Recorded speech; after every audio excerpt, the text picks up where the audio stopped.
বন্ধু, তুই কি প্রেমে পড়ে গেছিস? হ্যাঁ বন্ধু। আরে না বন্ধু, প্রেমে তো পড়িনি, কিন্তু প্রেমের সাথে ধাক্কা খেয়ে পড়ে আমার হাতে ব্যথা পেয়েছি। বুঝছস এখন? কিরে, বলতো বল্টু, অহংকারী কাকে বলে?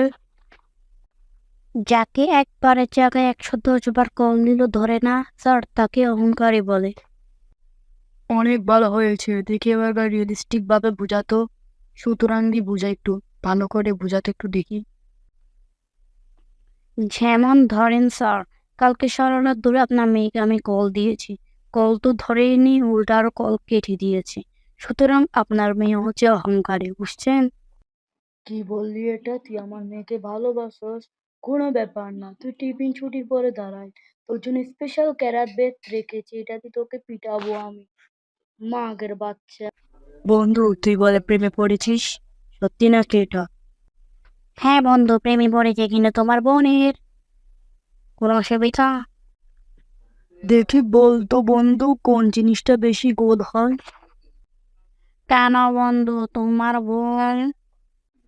এই তো এগুলো উল্টা পুল্টা কি বলতেছ? তোর মাথা ঠিক আছে রে যেগুলা? আমি আবার কি বলছি, তোমার বোন চশমাটা বেশি ঘুরে, এটাই তো বলতে চাচ্ছি। তুমি কি মনে করেছো? এত কষ্ট করে আমরা ভিডিও বানাই, কিন্তু আমাদের ভিডিওগুলোকে আর লাইক কমেন্ট করে না। প্লিজ বন্ধুরা, লাইক করে দাও, শেয়ার করে দাও, সাবস্ক্রাইব করে দাও, যেন ভবিষ্যতে আরো ভালো ভিডিও বানাতে পারি। ধন্যবাদ।